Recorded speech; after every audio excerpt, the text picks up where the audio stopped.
Bismillahirrahmanirrahim. Assalamualaikum warahmatullahi wabarakatuh.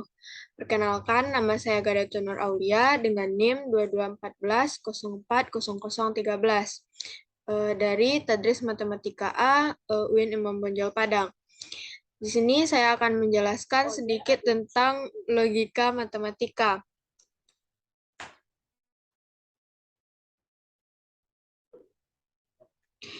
Logika matematika adalah penalaran atau landasan berpikir untuk mengambil suatu kesimpulan. Secara alami, sejak lahir, manusia sudah diberi kemampuan berpikir logis. Namun, seiring masalah makin rumit, logika alamiah tak cukup untuk itu, maka perlu logika ilmiah. Logika ilmiah memiliki dua pengertian. Yang pertama dari kata logos, yaitu bahasa Yunani, yang berarti pertimbangan akal. Kata, ucapan, pikiran yang utuh, ilmu pengetahuan. Yang kedua, yaitu ilmu pengetahuan yang mempelajari kecakapan untuk berpikir secara lurus, tepat, dan teratur. Metode dan prinsip-prinsip yang dapat memisahkan secara tegas antara penalaran yang benar dan yang salah.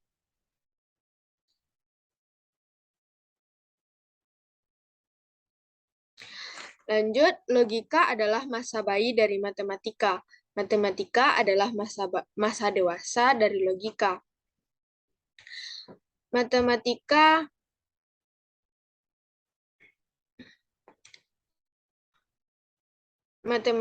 adalah logika simbolik atau logika matematika. Apa yang dipelajari dalam logika matematika dapat dilihat pada gambar berikut ini. Yang dipelajari dalam logika matematika yang pertama pernyataan, tunggal, maupun majemuk, kuantor, dan lain-lain. Contohnya, para peserta seminar dilarang ngobrol dan SMS-an. Yang kedua, aturan penarik kesimpulan, yaitu ada modus ponens, modus tollens, psikologisme, dan lain-lain. Contohnya, bila saya melakukan presentasi dengan baik, maka saya akan disukai para peserta seminar. Bila peserta seminar tidak suka, maka saya akan dimarahi panitia. Jadi, bila presentasi saya jelek, saya akan dimarahi oleh panitia seminar.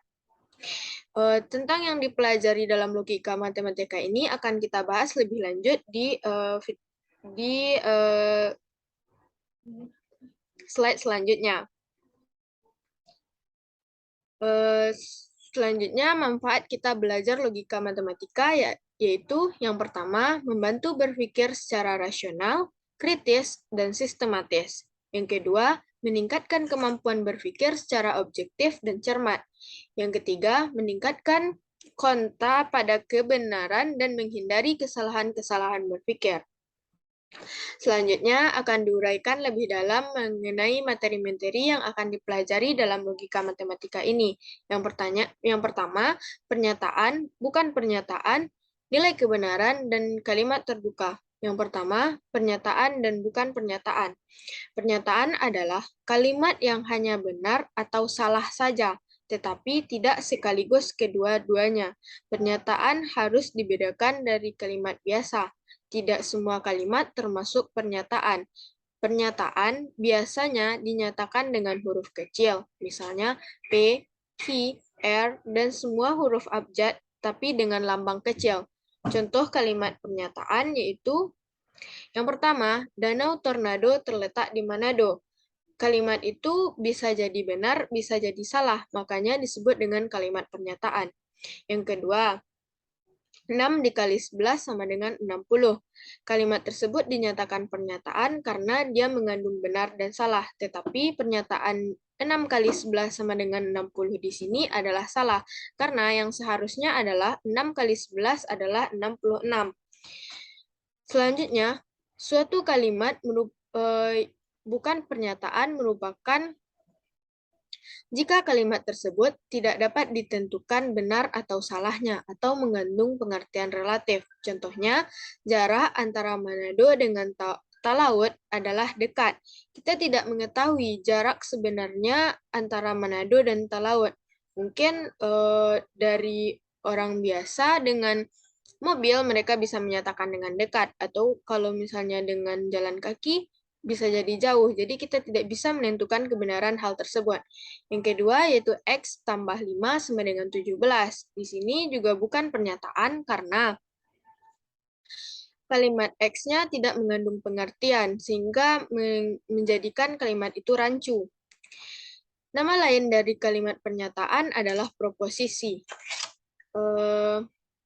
Selanjutnya, kalimat terbuka. Kalimat terbuka adalah kalimat yang belum dapat ditentukan nilai kebenarannya karena masih mengandung variabel atau peubah. Contoh, P adalah bilangan prima. Di sini kita belum bisa menentukan kebenaran dari P karena P tidak mengandung pengertian lain, hanya mengatakan P adalah bilangan prima. Yang selanjutnya X tambah 5 sama dengan 17. Hal ini juga sama dengan kalimat yang bukan pernyataan karena masih mengandung pengertian relatif. Kita tidak mengetahui X-nya itu sampai di mana.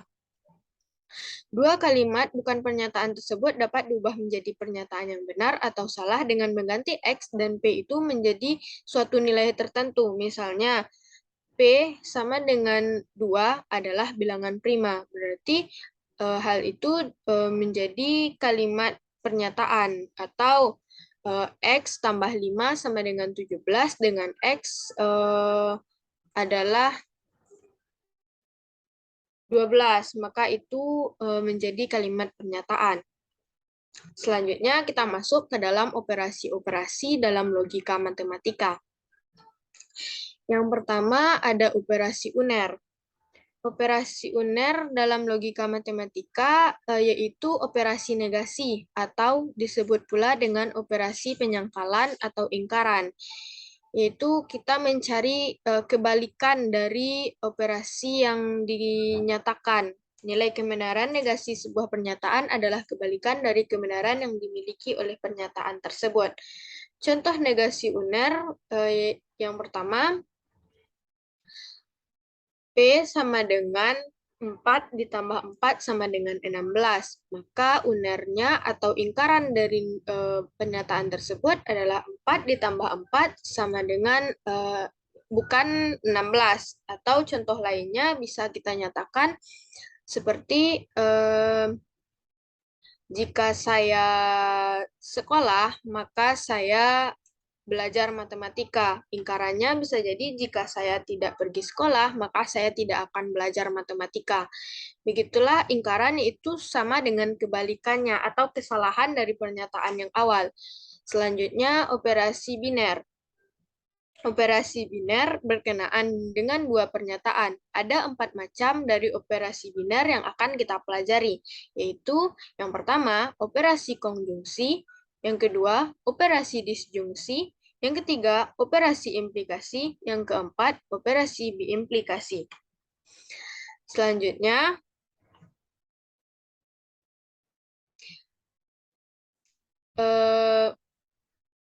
masuk ke dalam operasi konjungsi. Konjungsi adalah gabungan dua pernyataan tunggal yang menggunakan kata penghubung dan dengan lambang N atau menghadap ke bawah.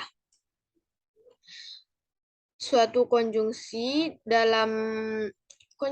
bisa bernilai benar jika keduanya pernyataan tunggal itu bernilai benar. Contoh, persegi termasuk poligon, yang jajaran genjang termasuk poligon. Maka konjungsinya adalah persegi dan jajaran genjang termasuk poligon.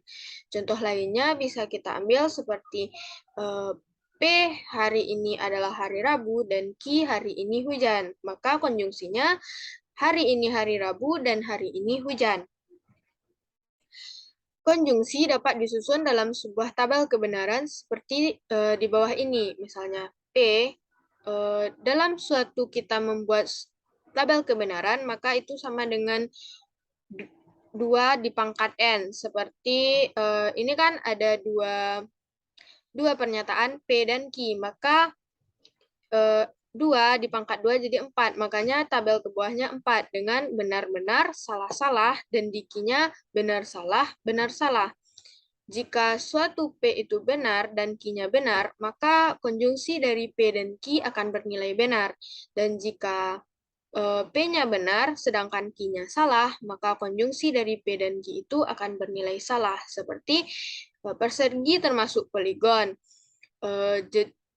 dan jajaran genjang bukan poligon. Ini akan menjadi salah, karena jajaran genjang itu juga termasuk poligon. Yang ketiga, P-nya benar, yang ketiga, P-nya salah dan Q-nya benar, maka itu konjungsinya akan menjadi salah. Seperti contoh, persegi bukan termasuk poligon, dan jajaran genjang termasuk poligon. Hal tersebut salah karena persegi itu termasuk ke dalam poligon. Yang selanjutnya yaitu, jika P-nya salah, Q-nya salah, maka konjungsi dari P dan Q akan bernilai salah. Jelaslah salah, karena jika P aja salah ataupun Q saja yang salah, maka keduanya akan bernilai salah. Selanjutnya kita masuk kepada disjungsi. Disjungsi adalah gabungan dua pernyataan yang menggunakan kata penghubung logika atau dengan lambang V atau ke atas. Contoh disjungsi, P 7 merupakan bilangan prima, Q 7 merupakan bilangan ganjil, P atau Q 7 merupakan bilangan prima atau bilangan ganjil. Contoh lainnya, kamera adalah alat visual, Q kamera adalah alat audial.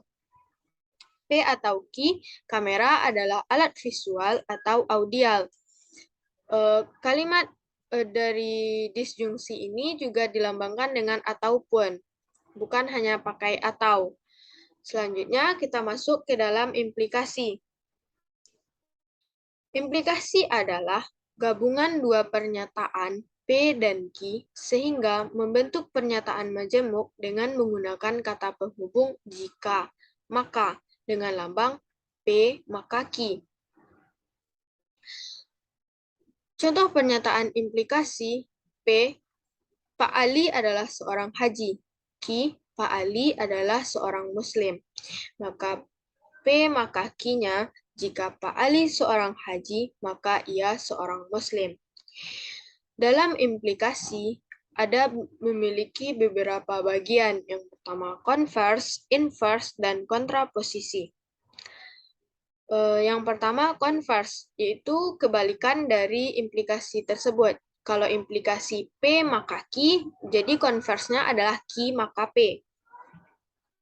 Yang kedua, inverse. Inverse adalah kebalikan dari implikasi tersebut.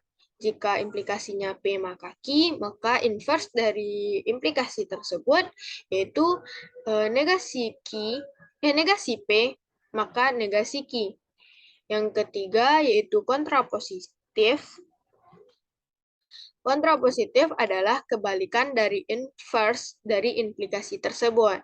Jika inverse-nya negasi P maka negasi Q, maka kontrapositifnya adalah negasi Q maka negasi P. Contoh kondisional atau implikasi tersebut, jika Pak Ali seorang haji, maka ia seorang muslim. Ini adalah pernyataan awalnya, yaitu P maka Q. Converse dari pernyataan tersebut adalah Q maka P. Jika Pak Ali seorang muslim, maka ia seorang haji. Dan inverse-nya negasi P, maka negasi Q. Jika Pak Ali bukan seorang haji, maka ia bukan seorang muslim. Dan kontrapositif dari pernyataan tersebut, negasi Q, maka negasi P. Jika Pak Ali bukan seorang muslim, maka ia bukan seorang haji. Ini sesuai dengan aturan-aturan dalam implikasi tersebut. Selanjutnya, biimplikasi. Biimplikasi atau bikondisional adalah suatu pernyataan majemuk yang terbentuk dari P jika dan hanya jika Q. Dengan lambang panahnya itu bolak-balik. Logika matematika dari biimplikasi yaitu P air raksa adalah benda gas. Ki, helium adalah benda gas. Maka P jika dan hanya jika Ki, air raksa adalah benda gas. Jika dan hanya jika helium benda gas. Jika dan hanya jika ini akan bernilai benar jika dia suatu pernyataannya itu ada benar dan salah. Di dalam logika matematika ini, proposisinya bukan hanya satu, seperti misal-misal yang telah berlalu, tapi ada juga proposisi majemuk yang melibatkan banyak operasi agar proposisi itu bisa menjadi setara atau kita bisa mendapatkan kesimpulan dengan beberapa cara, diantaranya yang pertama dengan menggunakan tabel kebenaran. Yang kedua, dengan menggunakan dalil-dalil ekuivalensi logis. Yang ketiga, dengan menggunakan aturan inferensia. Baiklah, untuk saat ini saya akan membahas tentang dalil-dalil ekuivalensi.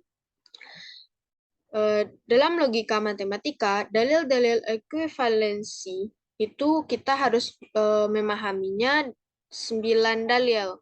Yang pertama, dalil identitas, yaitu jika P atau 0, maka akan mendapatkan hasil P itu sendiri, atau sesuatu atau 0, maka akan menghasilkan sesuatu. Yang kedua, P atau 1, maka akan mendapatkan hasil 1, yaitu jika ada sesuatu atau 1, maka akan mendapatkan hasil 1. Selanjutnya, P dan 0, maka akan mendapatkan hasil itu 0. P dan 1, maka akan mendapatkan hasil itu P. Jadi, jika P atau 0, hasilnya P dan 1, hasilnya P.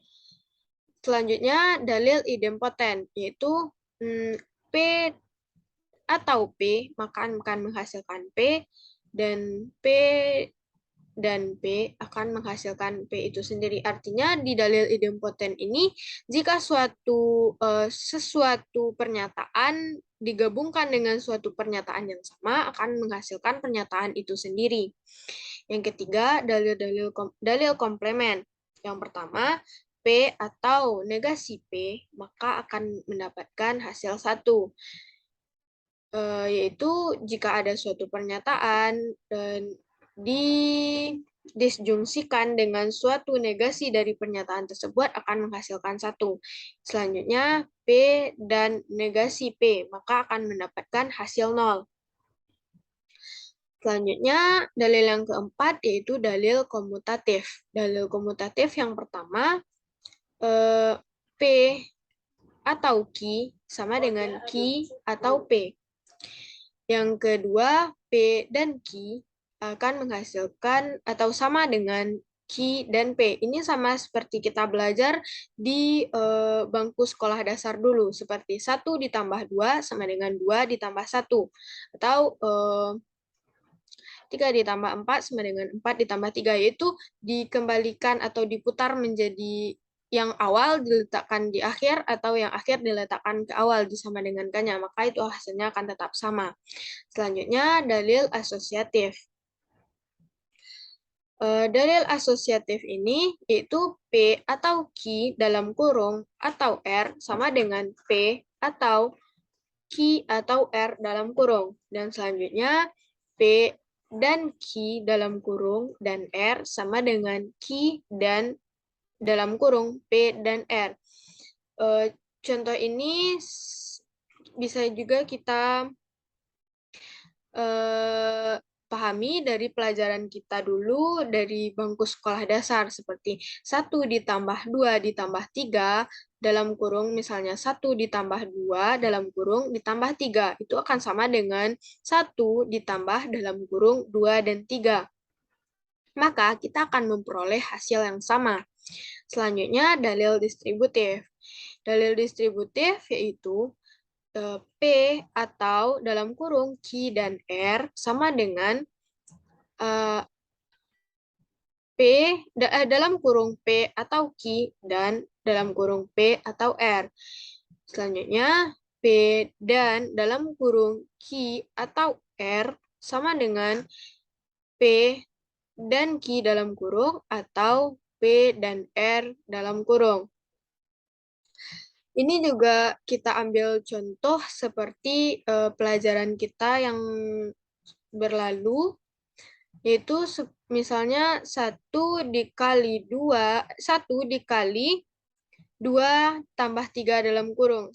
Maka hasilnya akan sama dengan 1 dikali 2 ditambah 2 dikali 3. Ataupun pengurangannya, misalnya 2 dikali dalam kurung 3 dikali 4, 3 dikurang 4, maka hasil itu akan sama dengan 2 dikali 3 dikurang 2 dikali 4. Kita akan lebih memahaminya dengan contoh-contoh yang ada di slide berikutnya. Selanjutnya, dalil lingkaran ganda, yaitu negasi dalam kurung negasi P, sama dengan hasilnya akan menjadi P. Ini juga bisa kita pahami melalui seperti negatif. Negatif, kalau bertemu dengan negatif, maka hasilnya akan positif. Maka dalil lingkaran ganda ini sama seperti hal demikian, yaitu sama dengan min, bertemu dengan min, maka hasilnya akan positif. Maka negasi bertemu dengan negasi, maka hasilnya akan menjadi hilang negasinya atau menjadi kalimat utuh. Selanjutnya, dalil De Morgan. Dalil De Morgan yang pertama, negasi P dalam kurung P atau Q itu akan sama dengan negasi P dan negasi Q. Yang selanjutnya, negasi dalam kurung P dan Q itu akan sama dengan negasi P atau negasi Q. Ini sama dengan kita menggalikan misalnya suatu bilangan 2 dikali 3 dalam kurung ada minusnya, maka minusnya itu akan masuk menjadi milik satu-satu, misalnya minus 2 dikali minus 3. Tetapi di dalam logika matematika, suatu lambang, kalau misalnya ada negasi, lambangnya itu atau ataupun dan, maka itu akan berubah menjadi dan atau jika digabungkan dengan negasi. Itu adalah dalil De Morgan. Selanjutnya, dalil penghapusan atau penyerapan. Dalil penghapusan yang pertama adalah dalam kurung P atau Q dan P akan sama dengan P. Selanjutnya, P dan Q atau Q itu akan sama dengan Q. Maka kita jika sesuatu dengan sesuatunya itu memiliki hal yang sama, dua yang sama, maka hasilnya akan sesuatu itu sendiri. Atau yang lebih kuat, maka itu yang hasilnya seperti P atau Q dan P. Maka hasilnya akan P dan Q atau Q itu hasilnya Q. Selanjutnya, dalil kesetaraan lain yang digunakan. Yang pertama, P maka Q itu akan sama dengan negasi Q, maka negasi P. Ini sudah kita bahas di awal tadi, bahwa P maka Q itu sama dengan negasi P maka negasi Q. Maka ini adalah kontrapositif dari implikasi. Selanjutnya, P maka Q itu sama dengan negasi P atau Q. Selanjutnya, negasi dalam kurung P maka Q itu akan sama dengan P dan negasi Q. Hal ini bisa kita buktikan dengan menyelesaikan satu-satu. Misalnya P maka Q itu memiliki hasil yang di atas ini kan, negasi P atau negasi Q. Lalu kita dalil De Morgan-kan dengan negasi yang di luarnya. Negasi bertemu dengan negasi P, maka dia akan menjadi P. Negasi bertemu dengan negasi itu sama dengan dalil lingkaran ganda, maka negasinya akan hilang, dan negasi bertemu dengan lambang atau, maka lambangnya berubah menjadi dan negasi bertemu dengan suatu kalimat atau yang utuh, maka dia akan menjadi negasi. Itu adalah dalil De Morgan. Maka untuk memecahkan yang C ini, kita menggunakan beberapa dalil. Selanjutnya, P jika dan hanya jika Q, maka itu dapat dipecah menjadi P maka Q dan Q maka P. Dan dapat dipecah lagi menjadi negasi P atau Q atau negasi Q atau P. Ini juga menggunakan dalil dari kesetaraan lain yang B. Kan P maka Q. Ini P maka Q akan sama dengan negasi P atau Q. Dan Q maka P akan sama dengan negasi Q atau P. Selanjutnya, kita masuk ke dalam contoh soal. Buktikan kesetaraan proposisi berikut dengan dalil-dalil kesetaraan. Itu ini P atau Q dan negasi P. Itu sama dengan negasi P dan Q. Sebelumnya sudah diperlihatkan bahwa proposisi yang dimaksud pada tabel kebenaran memiliki nilai-nilai yang sama. Kita akan menjawabnya dengan dalil-dalil yang barusan kita bahas.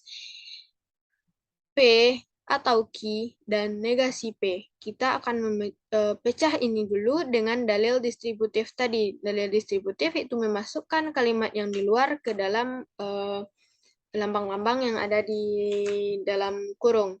Itu akan menjadi P dan negasi P atau Q dan negasi P. Karena negasi P yang di luar, maka dia akan menjadi 2 di dalam ini, karena akan kita menggunakan dalil distributif. Selanjutnya,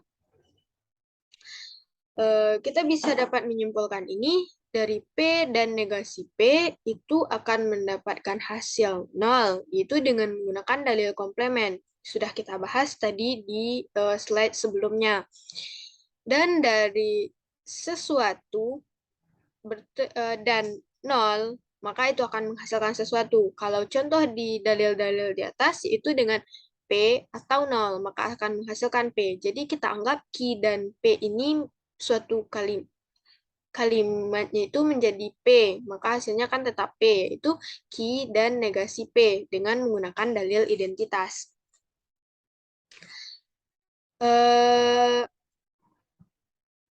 Ini biar sama dengan pernyataan di atas, kita ubah dengan dalil komutatif, yaitu kita pindahkan negasi P-nya ke awal dan negasi Q-nya ke akhir. Itu dengan dalil komutatif yang sudah juga kita bahas di atas tadi. Jadi, proposisi dari P atau Q dan negasi P itu setara dengan proposisi negasi P dan Q. Contoh soal kedua, yaitu buktikan bahwa negasi dalam kurung negasi P dan dalam kurung P atau Q, maka Q, ya merupakan tautologi. Jawabannya, negasi P dan P atau Q, maka Q, kita dalil distributifkan dulu. Kita masukkan negasi P-nya ini ke dalam satu-satu. Negasi P dan P atau negasi P dan Q. Maka Q itu kita gunakan dalil distributif tadi. Maka di sini kita juga dapat memecahkannya dari negasi P dan P itu dengan dalil komplement, maka akan mendapatkan hasil 0. Dan maka hasil dari pemecahan ini 0 atau negasi P dan Q, maka Q itu dengan kita gunakan dalil komplement, yaitu kalau di pembahasan di atas tadi dalil komplementnya adalah P atau 0, maka hasilnya adalah P. Kalau ini 0 atau negasi P dan Q dalam kurung, maka hasilnya menjadi negasi P dan Q, maka Q. Kita gunakan untuk memecahkan ini, maka akan mendapatkan hasil negasi P dan Q dengan dalil identitas. Dari dalil identitas ini belum selesai karena dia yang ditanyakan tautologi. Lalu kita pecah lagi dengan dalil kesetaraan lain. Dalil kesetaraan lain tadi, contohnya P maka Q, maka akan didapat negasi P atau Q.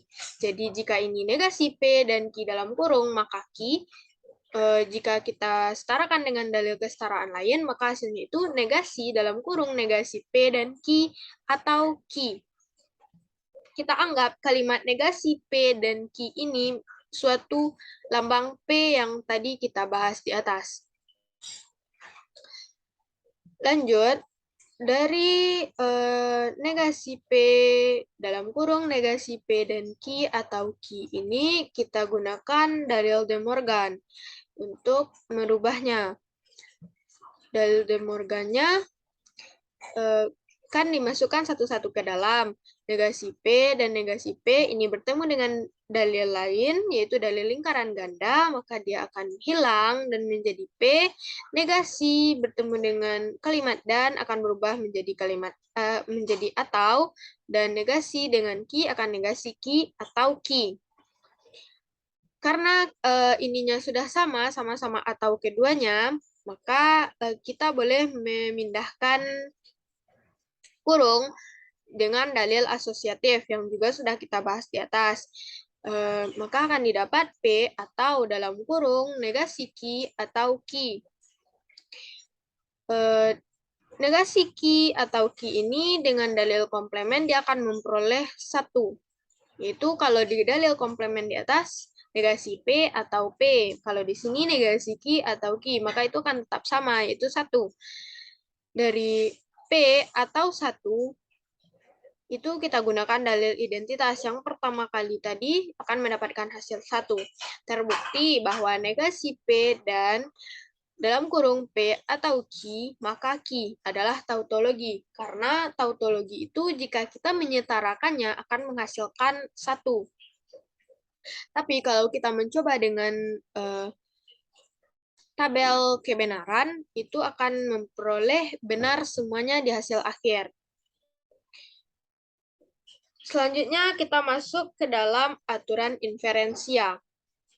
Dalam logika matematika, kan tadi untuk menyetarakan proposisi majemuk, kita bisa menggunakan 3 cara. Yang pertama dengan tabel kebenaran, yang kedua dengan dalil-dalil ekuivalensi logis, yang ketiga yaitu dengan aturan inferensia. Selanjutnya kita masuk ke dalam aturan inferensia. Aturan inferensia itu adalah aturan-aturan yang memuat beberapa argumen yang terbukti sahih atau yang sudah langsung terbukti sahih, beberapa argumen yang sudah memang terbukti kesahihannya. Yang pertama ada namanya modus ponens, yaitu P maka Q, dan ada kalimat lainnya P, maka itu akan mendapatkan kesimpulan Q. Yang kedua, modus tollens, yaitu P maka Q, kalimat keduanya atau premis keduanya ada negasi Q, maka akan mendapatkan hasil kesimpulannya negasi P. Selanjutnya, silogisme disjungtif, yaitu P atau Q dan premis selanjutnya itu negasi P, maka akan mendapatkan kesimpulan Q. Selanjutnya, simplikasi P dan Q, maka akan mendapatkan kesimpulan P. Dan yang kelima, penjumlahan P, maka akan mendapat P dan Q. Dan yang keenam, yaitu konjungsi P dan Q. Kalimat premis pertamanya P, premis keduanya Q, maka dia akan mendapatkan kesimpulan P dan Q. Kita masuk ke contoh agar lebih paham. Contoh, periksalah kesahihan dari pernyataan di bawah ini. Jika saya memiliki uang, maka saya membeli buku fisika. Jika saya tidak membeli buku matematika, maka saya tidak membeli buku fisika. Faktanya, saya memiliki uang dan saya membeli buku fisika. Kesimpulannya, saya membeli buku matematika. Penyelesaian kita misalkan satu-satu. Yang pertama, jika saya memiliki uang, berarti kita lambangkan dengan P, saya memiliki uang. Maka saya membeli buku fisika. Kita lambangkan dengan Q, saya membeli buku fisika. Selanjutnya, jika saya membeli buku matematika, berarti kita lambangkan dengan R itu saya membeli buku matematika, dan kalimat seterusnya ke bawah itu sama. Fisika dan saya memiliki uang dan saya memiliki buku matematika. Kita akan memperoleh argumen dalam premis pertamanya. Premis pertama itu satu kalimat sampai kalimat itu habis atau sampai dia pernyataan pertamanya itu habis. Yaitu pernyataan pertama di sini, jika saya memiliki uang, maka saya membeli buku fisika. Berarti sampai di sini. Saya memiliki uang P. Saya membeli buku fisika, kita lambangkan dengan Q. Premis satunya itu dengan lambang ini, P maka Q. Selanjutnya, jika saya tidak membeli buku matematika, maka saya tidak membeli buku fisika. Sedangkan di misalnya kita R itu saya membeli buku matematika, dan di pernyataannya saya tidak membeli buku matematika. Berarti ini negasi dari pemisalan kita. Berarti negasi R, maka saya tidak membeli buku fisika. Saya membeli buku fisikanya Ki, maka negasinya menjadi negasi Ki. Dan premis ketiga, faktanya saya memiliki uang dan saya membeli buku fisika. Lambang di sini dan, maka lambang yang sudah kita pelajari di atas yaitu dan. P-nya saya memiliki uang dan Ki, saya membeli buku fisika. Kesimpulannya, saya membeli buku matematika. R, saya membeli buku matematika. Maka kita akan memperoleh dari 3 premis tersebut, kita harus memperoleh kesimpulannya R. Maka kita akan menggunakan aturan inferensial. Yang pertama, kita simplikasikan dulu premis ketiga atau pernyataan ketiga kita, yaitu P dan Q. Di simplikasi yang kita pelajari sebelumnya, yaitu ini, simplikasi P dan Q, maka akan mendapatkan hasil P. Maka P dan Q yang kita simplikasikan akan mendapat hasil P.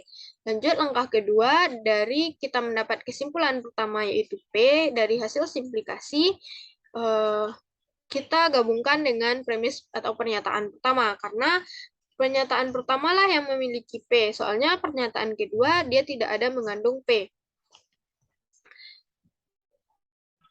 P satunya P maka Q, kesimpulan pertama P, maka kita gunakan dengan aturan modus ponens, maka akan mendapatkan hasil Q. Dalam modus ponens di sini, P maka Q akan mendapatkan hasil negasi Q. Tapi di sini, P dan Q, P maka akan mendapatkan, oh maaf, ini sepertinya negasi Q hasilnya di sini. Soalnya di sininya adalah P, maka akan mendapatkan hasil negasi Q. Soalnya di bawah ini kita akan membuatnya dengan negasi Q. Dan lanjut, kita akan sudah memperoleh pernyataan keduanya, kesimpulan keduanya yaitu Q. Lanjut pernyataan kedua, negasi R maka negasi Q. Dia akan memperoleh, kita gabungkan dengan premis atau aturan inferensial yang kesimpulan kedua dengan modus tollens. Modus tollens di sini P maka Q negasi Q akan menghasilkan kesimpulan negasi P. Di sini negasi R maka negasi Q dengan pernyataan selanjutnya yaitu Q, maka akan kita mendapatkan hasil R. Jika di pernyataan sebelumnya, pernyataan atasnya tidak memiliki negasi, di sini memiliki negasi. Di bawahnya yang tidak memiliki negasi, kita akan itu kita bisa melogikakannya sendiri. Dari hasil kesimpulan ini sudah sama dengan kesimpulan di argumen kita, yaitu sama-sama R. Di sini juga kita sudah sama-sama R, maka kita sudah memperoleh hasilnya atau kesimpulan dari yang kita lakukan. Selain dengan dalil atau aturan inferensial ini, kita juga bisa menggunakan argumen ini menggunakan dalil-dalil kesetaraan atau dengan dalil-dalil ekuivalensi logis tadi. Itu dengan kita setarakan semuanya, maka itu akan memperoleh hasil yang panjang. Kalau saya rasa lebih efisien dan lebih mudah menggunakan aturan inferensial ini. Terima kasih atas perhatiannya. Mohon maaf apabila ada kesalahan penyampaian materi karena saya juga masih dalam tahap pembelajaran. Mohon maaf. Wabillahi taufiq wa hidayah. Wassalamualaikum warahmatullahi wabarakatuh.